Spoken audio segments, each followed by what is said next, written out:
E mais de 11 milhões de brasileiros têm depressão no Brasil. Isso representa, gente, 5,8% da nossa população.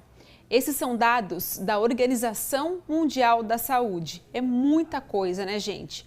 A depressão é séria, dolorosa e de impactos tanto para quem tem a doença quanto para os familiares. A gente vai conversar sobre isso agora com o Alberto Carboni, que é voluntário do CVV, que é Centro de Valorização da Vida, e com o Dr. Eduardo Guariglia, que é psiquiatra. Sejam muito bem-vindos, meninos. E é o seguinte, a gente está conversando sobre isso, a gente teve um caso aqui na nossa região, acho que vocês estão sabendo, né, do caso do Leonardo, e isso foi um pontapé inicial para que a gente pudesse conversar sobre isso, na questão de depressão e o quanto isso é sério, né? Mas também o quanto a depressão pode gerar um sofrimento, tanto para as pessoas, né, quanto para os familiares, né, porque a família toda fica doente com relação a isso. Então, primeiro, quero agradecer a presença de vocês dois por aqui. Vou começar primeiro com o senhor, doutor, sobre a questão de, quando a gente fala de depressão, o que pode levar, são várias, né, causas, é um assunto muito amplo, mas quando a gente fala disso, o que pode levar à depressão? É vários momentos difíceis da vida? Como que a gente consegue falar sobre isso? Bom, como toda doença mental, doença psiquiátrica, a depressão tem inúmeros fatores causais, né? Tanto fatores endógenos, uma suscetibilidade maior, uma determinação genética, alguma alteração no funcionamento do próprio cérebro, para simplificar a questão, mas com certeza fatores sociais e ambientais também interferem. E o cérebro responde a isso, né? A produção de neurotransmissores que, em última instância, vão levar a um quadro de desânimo, tristeza, choro, falta de vontade, que são os sintomas mais gerais do quadro depressivo. A gente vive hoje, né, tanto socialmente quanto ambientalmente, nesse pós-pandemia, inclusive, muitos estressores, muitas exigências, desencontros relacionais, sociais, de todas as esferas que vão impactando no indivíduo.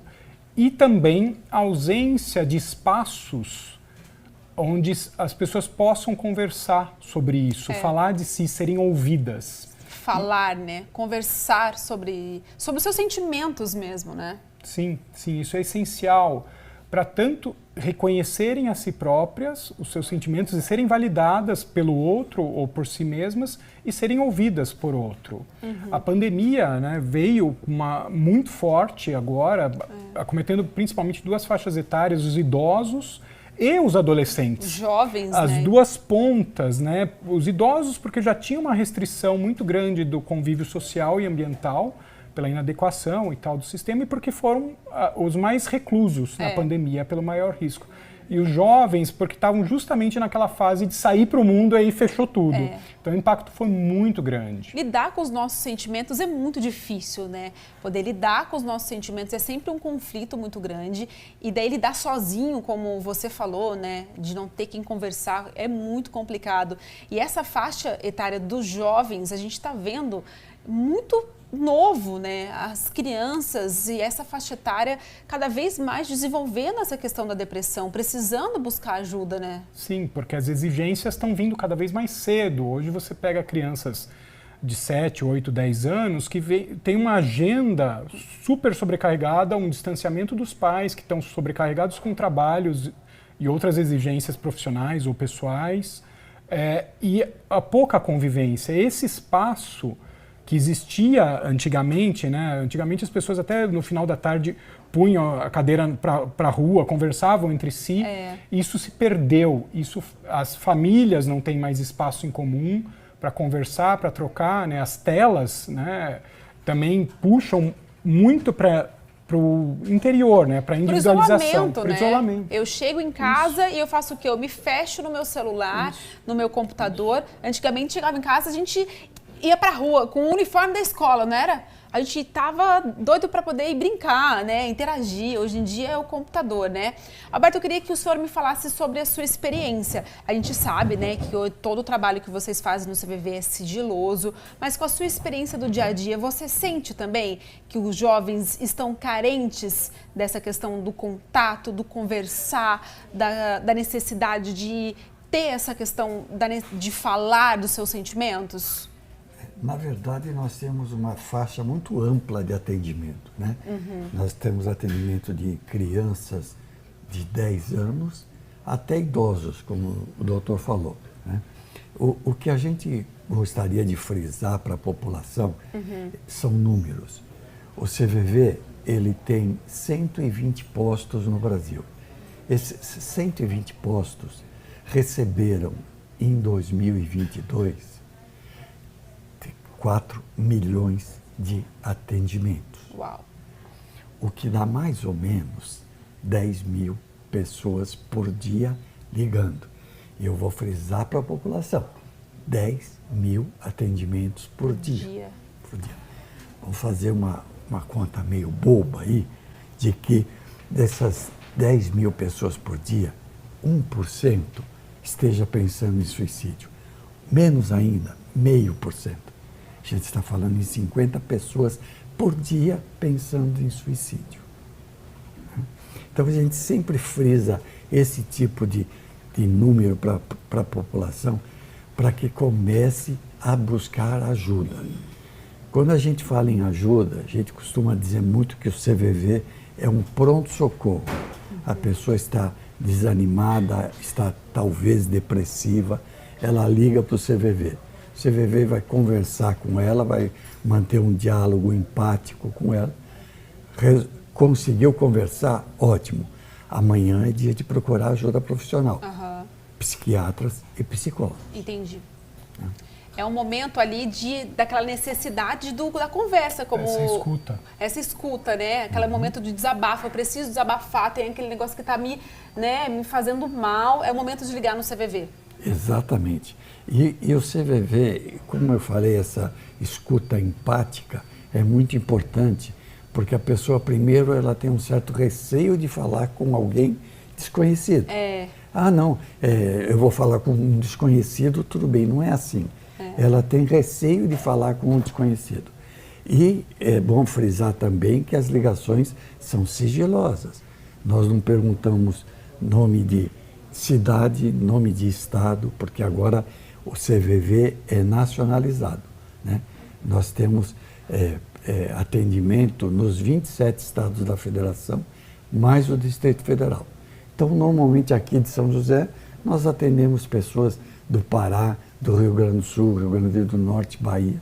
Então, nós não perguntamos cidade, estado, idade da pessoa, absolutamente, e claro, o nome da pessoa. Não sem julgamento também, nada. né? Porque muitas vezes a pessoa, para ela procurar ajuda profissional, ela tem até mesmo uma dificuldade de aceitar que ela precisa de uma ajuda, né? De uma ajuda de um profissional. Então o CVV vem no momento de um acolhimento, né? Aquela questão de um amigo, de uma escuta, de que parecer, sabe, que não é sabe, aquela coisa assim, tipo um acolhimento mesmo, né? Que a gente precisa, né? E, doutora, eu queria te fazer uma pergunta também, a importância das pessoas que estarem de volta, a gente precisa, é empatia. Sim.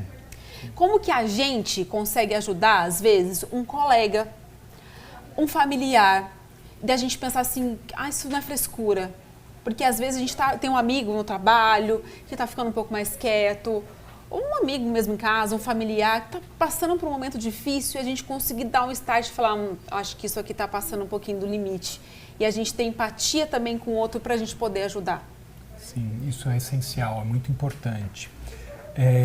Se a gente parar para pensar que as pessoas elas vão ficando com aqueles sentimentos e ruminando e se sentindo diferentes, será que isso é normal? Será que não é? Será que acontece com todo mundo? Mas eu não estou conseguindo, a vida está tão difícil. E esse isolamento, né, esse retraimento social, essa individualização, esse distanciamento social que o CVV entra justamente nesse lugar, né, aumenta muito isso, potencializa muito isso. Então, qual que é o caminho? Tanto olhar para si, conseguir estar consigo, como com o outro, olhar para o outro, porque os sinais são muito claros, né? Estar disponível para ouvir, como o CVV se coloca à disposição, né? Se a gente pensar nesses números, a quantidade é muita gente. Pensar que isso é só um pedaço, uma fatia, a ponta do iceberg que está chegando lá. Talvez os casos mais graves, que a pessoa não tem mais o que fazer, ela não aguenta mais, que bom que tem o CVV, que a pessoa busca o CVV. Mas por que não buscar um irmão, um pai, mãe, amigo, um vizinho, verdade. Alguém do trabalho? Quer dizer, por que não busca? Porque, por incrível que pareça, quem está ali do outro lado da linha, muitas vezes está mais disponível que aquele outro que também, às vezes, está passando por todo esse processo internamente e um não olha para o outro. E não fala, nossa, vamos ali conversar, tá tudo bem. Medo do julgamento, né? A busca pelo profissional, seja um psicólogo, para uma psicoterapia, que é essencial, que é esse espaço de fala, ou um psiquiatra como eu, para diagnosticar e eventualmente medicar, se for o caso, se houver necessidade, tem uma resistência muito grande. Tanto por um preconceito que se deve a uma história toda aí da psiquiatria, da abordagem da saúde mental, quanto da pessoa mesmo falar, se dá conta que ela não está conseguindo sozinha. Isso não é problema nenhum. Né? Pedir ajuda é uma potência, é um sinal de saúde. É um sinal de amor próprio, é um sinal de amor próprio. De você falar, eu preciso de ajuda, eu me amo, por isso que eu vou pedir ajuda. Afinal, né, ninguém faz nada sozinho. Sim. Quer dizer, mesmo lidar com questões internas, às vezes, que não tem referência. Por que não tem referência? Porque o mundo está todo voltado para fora, para não lidar com os sentimentos. Não tem problema nenhum. Você busca uma referência, um profissional, um auxílio, um amigo, um psicólogo, um psiquiatra, para entender e ver que aquilo que você está passando está tudo bem, faz parte da vida, faz parte do jogo. Se a gente parar para pensar que hoje as estimativas de depressão, por exemplo, lógico, estamos falando de quadros leves também, né? Sim. Quadros graves que culminam com suicídio ou outros sintomas mais graves são a pontinha do iceberg. A gente pode falar aí de números com 20% a 30% da população hoje sofrendo de depressão, que precisaria no mínimo de uma psicoterapia ou de uma atenção, não necessariamente de uma medicação. Então é muita gente. Afinal, está todo mundo vivendo no mesmo mundo, que está com as mesmas condições difíceis para todos. Sim. Tá todo mundo precisando de empatia, tá todo mundo precisando de um pouquinho de terapia, né?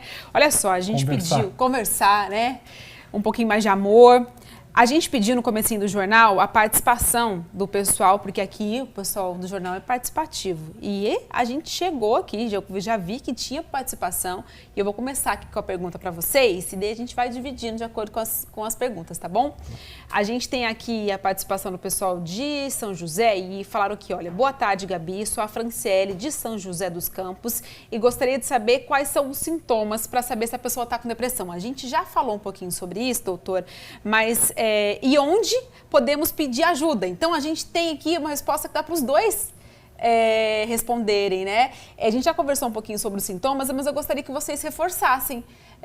São muitos, né? Mas vamos lá, jogo para vocês. Como que a gente pode fazer? Em geral, a depressão ela cursa com desânimo, tristeza, angústia, que é aquela coisa que não sai, falta de vontade, perda do prazer na vida. Não tenho mais...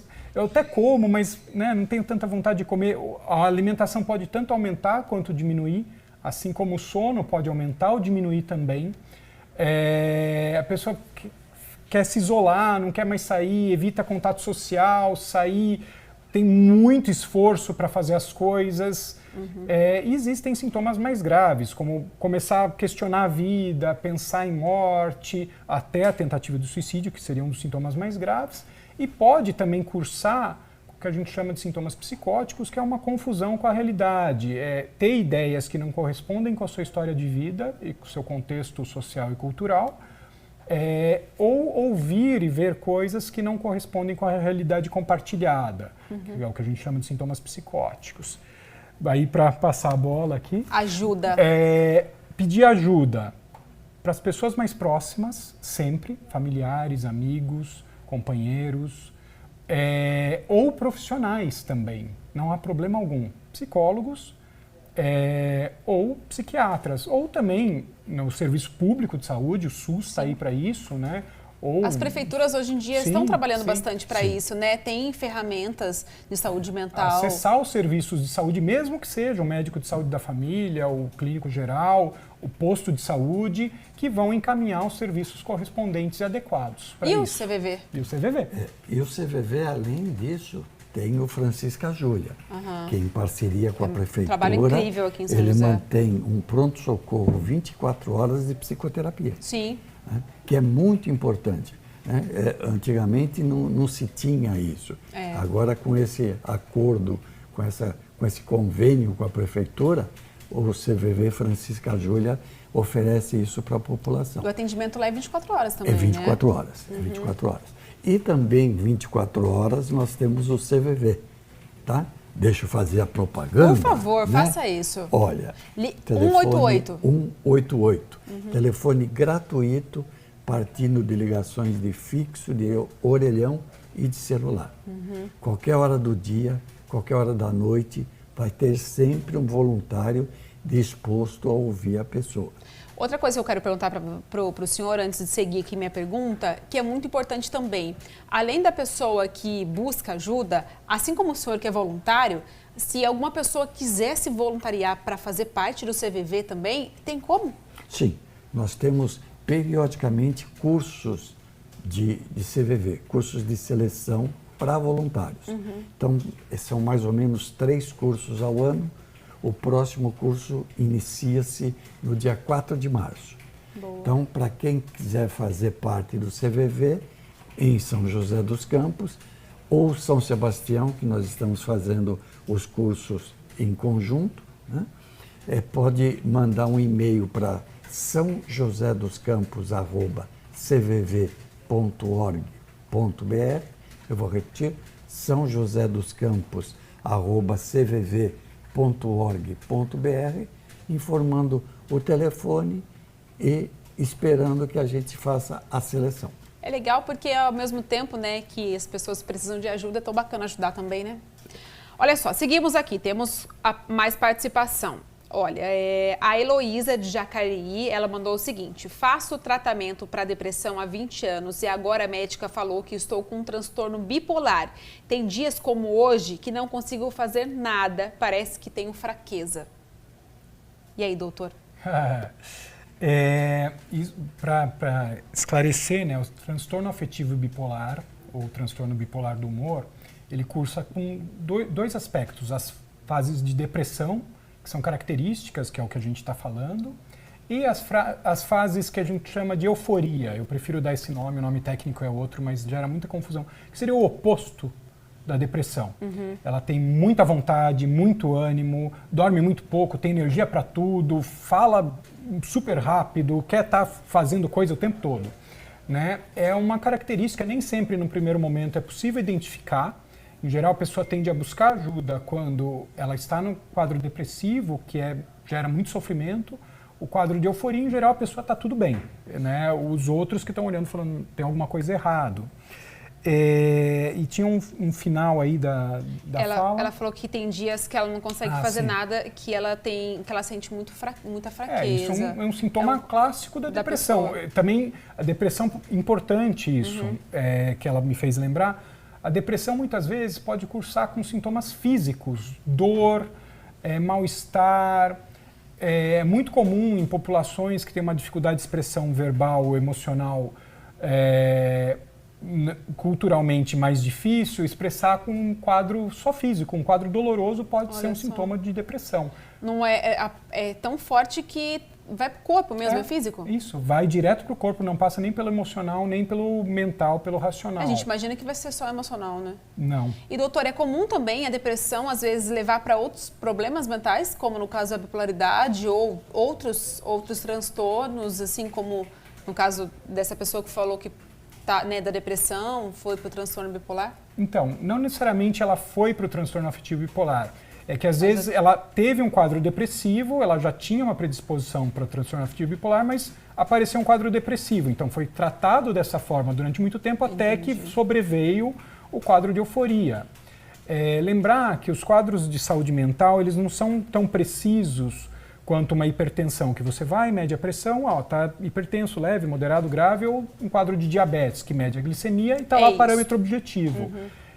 Assim como nós humanos, ele tem uma multiplicidade de apresentações, então é muito comum coexistência de sintomas que correspondem a diferentes quadros dentro da psiquiatria. Vamos dizer que um diagnóstico psiquiátrico, o quadro depressivo, ele junta alguns sinais e sintomas, né, algumas características lá, enquanto que a esquizofrenia junta outros sinais e sintomas, mas esses sinais e sintomas podem coexistir na mesma pessoa, né? Porque não é estanque, assim, ou tem depressão, ou tem esquizofrenia, ou tem fobia, ou ansiedade.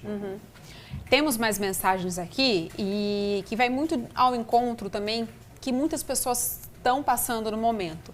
É o Wellington Roberto de Ubatuba, ele falou que mora em Ubatuba, no Perequiaçu. Ele falou, estou passando por uma dificuldade e não paro de chorar, perdi o emprego, a dona de casa me pediu a casa e não tenho nada para comer em casa, estou no ponto de explodir. É muito triste, porque a gente viveu, né, a questão da pandemia, onde muitas pessoas ficaram desempregadas. E essa situação é onde parece assim que uma coisa vai levando para outra. A pessoa perde emprego, daí ela não tem como pagar o aluguel, e daí ela não tem como comer, e ela vai vivendo uma frustração tão grande, e ela vai vivendo um beco sem saída, né? E daí como que você lida com isso? Como que você tem força para lidar com isso, doutor? Então, uma das características muito importantes do quadro depressivo é essa vivência de impotência, as perdas, né, que vão acontecendo, os lutos, que podem ser de um emprego, de um local de moradia, de um bicho de estimação, ou de relações, pessoas que morrem ou relações que terminam, né, um casamento que acaba, um namoro que termina, um parente, um amigo que falece. A pandemia, a gente conviveu com muitas perdas de todos os âmbitos. Então isso vai gerando uma desesperança na vida, assim, eu não consigo lutar contra isso, eu não tenho forças, que é justamente o que o Wellington está descrevendo. Agora, é muito tênue, né, a diferença. O que é um luto? Morreu alguém, eu estou triste porque perdi emprego. Um momento difícil. Um momento difícil, um quadro depressivo. Aí, lógico, um luto, mesmo um luto, né, você pode ter um luto que dura a vida. Uma vez, eu lembro uma situação, uma pessoa, acho que era casada por 50 anos, e aí, o luto está mais de 6 meses, 1 ano, mas peraí, estamos falando de uma relação de 50 anos. Em compensação, às vezes tem namoros de 6 meses que a pessoa fica em luto 3, 4, 5, 6 meses ou até mais que o tempo da relação. Quer dizer, quem que está capacitado e habilitado a determinar o que está dentro do esperado, do saudável, o que já é doentio e precisa de ajuda e de ajuda medicamentosa? O profissional capacitado para isso, um psicólogo ou um psiquiatra. Para delimitar o que faz parte da vivência humana normal, esperada, que é esperado que a gente sinta tristeza, chore, sinta angústia com as situações da vida, mas até que ponto? É difícil separar isso, né? O importante, como o senhor disse, é buscar ajuda, né? A questão, a gente começou falando sobre isso e a gente termina falando sobre isso, que é a questão de procurar ajuda, ser ouvido, a gente procurar ajuda ali primeiro nas pessoas que a gente tem e depois a questão do CVV está aí também, né, Alberto, para poder ser essa escuta também. Eu queria que o senhor reforçasse para a gente mais um pouquinho da questão do atendimento do senhor. Vocês estão 24 horas então aí para ajudar também nessa escuta. Quem não se sentir à vontade para conversar com os amigos também, ou se conversar com os amigos, quiser conversar com vocês, vocês estão aí também disponíveis para ser essa escuta afetiva, certo? Sim, só reforçando, nós temos o telefone 188, que é 24 horas, gratuito. Nós temos também os atendimentos via chat e via e-mail. Primeiro porque o jovem não telefona, o jovem está teclando, né? Então nós temos esse atendimento. Só que ele é um pouco mais demorado. O telefone é mais imediato. Né? E a gente sempre costuma falar nas palestras que a gente dá para alunos do 2º grau, de que talvez você, se preocupando com a pessoa do seu lado, seja o fator de diferença entre a pessoa tentar o suicídio ou não. Verdade. Perfeito. Então você tem que ser chato. Vá lá e converse. O que está acontecendo? Né? Aquele palhaço da classe parou de fazer piada. Né? O que será que aconteceu com ele? Sabe? Não, deixa. Ele tá quieto, ele está com algum problema. Mais 2 dias, mais uma semana, ele está sempre assim. Né? Vamos ser xereta. Vamos perguntar para ele como é que ele está. se ele precisa de ajuda, se oferecer para ir buscar ajuda profissional junto com ele, que é muito importante. Cuidar dos outros também, Sim, né? sim.